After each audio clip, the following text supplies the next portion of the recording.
Bedeninden dikenlerini teker teker koparırsan, dikenleri kopardığın yerler teker teker kanar.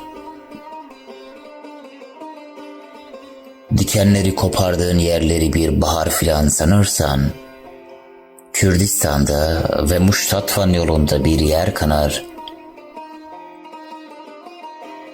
Muştatvan yolunda güllere ve devlete inanırsan, eşkıyalar kanar, kötü donatımlı askerler kanar.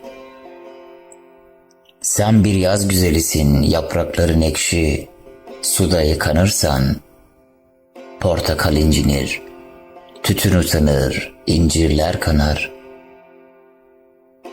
Bir yolda el ele gideriz, o yolda bir gün usanırsan, padişahlar ve muşlar kanar, darul bedailer kanar. Muştatvan yolunda bir gün senin akşamın ne ki?